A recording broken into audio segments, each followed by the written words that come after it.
Olá, você está sintonizado em mais um Filosofando. Continuamos estudando a vida e o trabalho de Allan Kardec. São suas essas palavras contidas no livro Viagem Espírita, em 1862. É notável verificar que as crianças educadas nos princípios espíritas adquirem uma capacidade de raciocinar precoce e as torna responsáveis nos estudos. Foi o que pudemos notar, e essa observação é geralmente confirmada.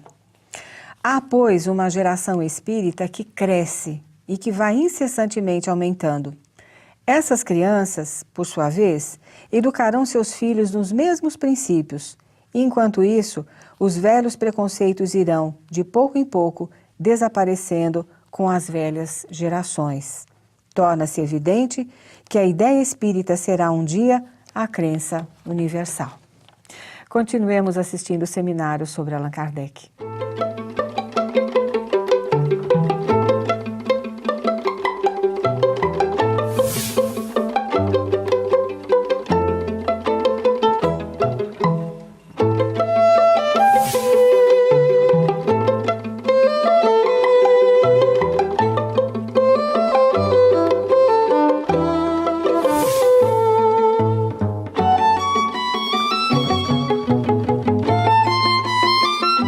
Leopold de Deauville, que foi um dos redatores da Revista Espírita, ele disse assim: tenho entre as mãos um questionário manuscrito de retórica redigido por Rivail, quando professava essa ciência, e que patenteia o quanto de espírito lúcido possuía aquele que nenhuma calúnia jamais pôde ferir. Aqui é mais um ensinamento que Rivail, o seu comportamento, nos passa. Muitas vezes a gente se perturba pelo fato das pessoas falarem isso ou aquilo de nós, não é? Mas ele não se preocupava, não. E isso vai fazer com que ele leve avante a sua missão justamente por isso. Porque ele compreendia o estágio emocional e evolutivo das pessoas. Ele sabia compreender. E quem compreende não se afeta com os comentários menores que possam ser feitos sobre a sua pessoa e o seu trabalho. Então, esse aqui foi o livro, é um dos livros escritos pelo Leopold de Deauville, que foi um dos redatores da Revista Espírita, é um livro dele próprio, que também era escritor.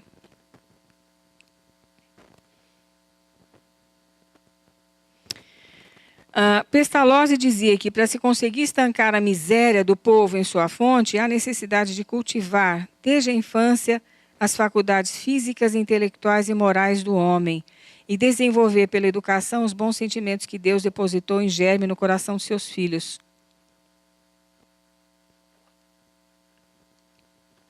Eu fico pensando, quando nós vemos esses atritos sociais aqui no nosso país, às vezes as pessoas desanimam, né? Porque são tantos os problemas que hoje a nossa sociedade enfrenta, que é mais ou menos assim, você fica assistindo aquilo e parece que a gente se sente impotente. De tantos problemas que existem por aí, então as pessoas preferem se isolar nas suas casas, nem pensar no assunto, porque, sem dúvida nenhuma, que a gente pode fazer muito pouco. Mas tem muita coisa que nós podemos fazer sim. Outubro está aí para a gente mudar essa situação. Né? E não só isso, mas também a nossa própria postura diante da sociedade, as pessoas que nos cercam, os vizinhos, etc. Então, eu penso que o espírita, eu não sei, eu posso estar errada, vocês podem dizer para mim se eu estou certo ou não, que o espírita hoje, ele não pode estar se limitando à atuação dentro da casa espírita. Nós temos uma importância tão grande nas mãos, que é a doutrina espírita, que nos dá a segurança de fazermos exatamente aquilo que é certo, né? Um caminho importante para que isso se dê de forma adequada, que não dá mais para a gente ficar quietinho dentro de casa, só cuidando da própria família. Nós estamos sendo convidados a sair de dentro de casa, a sair de dentro do centro espírita e ver quais são as necessidades mais prementes lá fora. Não esperar que as pessoas venham para dentro da casa espírita, mas ir ao encontro dessas pessoas. Né? Porque os conflitos são tamanhos, as dores são imensas, imensas. né? Que não dá para a gente ficar assistindo isso de cadeira cativa, vocês concordam? E só na vibração, né? Porque muitas vezes quando a gente expõe isso numa casa espírita, mas nós estamos vibrando, ótimo, continue vibrando, mas também façam algo mais, não é? Então, participem de algo, façam parte das ONGs, não é? Eu sempre digo para os nossos queridos que estão conosco em sala de aula, participem de ONGs, vão lá se integrar na WWF, no Greenpeace, levantem bandeiras, defendam os jovens, defendam a criança, não é? Defendam as boas posturas, os bons políticos. Será que tem alguém? Tem, deve ter. Defendam os bons políticos, né? Votem nos bons políticos, né? Façam ver aos maus a sua má postura, mandem correspondências, mandem mensagens de apreço, de cunho mais elevados para os deputados, para os senadores. Um dia eles vão ler, sabe? Um dia eles vão ler. Eu tenho uma amiga que diz assim, olha, eu costumo enviar mensagens de Emmanuel constantemente lá para o Senado. Eu falei, que bom, né? Para o senador que ela votou. Ótimo, continue enviando, um dia ele vai ler, né? Então é importante esse tipo de postura. A gente não pode mais ficar alheio a tudo isso que está se passando, não, né? Muito bem, olha só. Para completar esse pensamento que está escrito aqui, o Pestalozzi, aliás, o Rivaio diz assim, o princípio do melhoramento está na natureza das crenças, porque estas constituem o móvel das ações e modificam os sentimentos.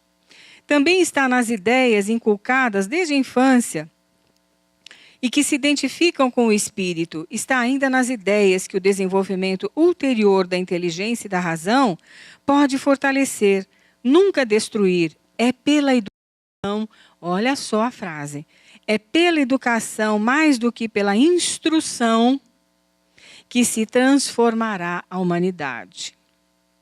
Né? Então, e a educação, ela não tem um término. Né? Não é só de uma fase para outra, de uma faixa etária para outra. A nossa educação, ela é até o final da nossa existência aqui na Terra e depois nas dimensões espirituais. Então, é um processo contínuo, ele nunca sofre solução de continuidade, nunca, nunca. Né? Isso é importantíssimo.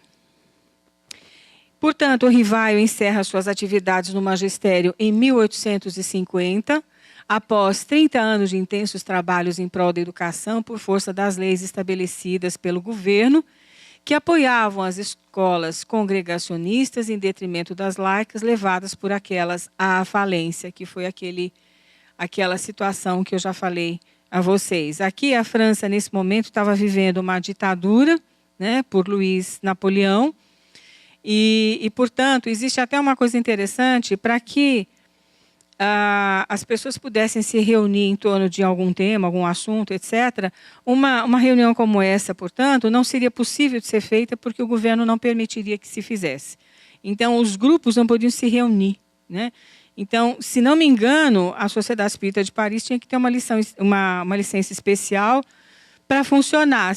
O Luciano, que vai falar sobre a Sociedade Parisense de Estudos Espíritas, está aqui com a gente. É isso mesmo, Luciano? É, né? Então, tinha que ter uma licença especial de funcionamento para que as pessoas pudessem se reunir, né? Porque, se não tivesse a licença, o governo iria achar que estavam fazendo qualquer coisa para depor o governo, como teve aqui no nosso país a ditadura, que era assim também, né? Não sei se vocês se lembram, eu não era nascida, mas tem gente que já era nascida naquela época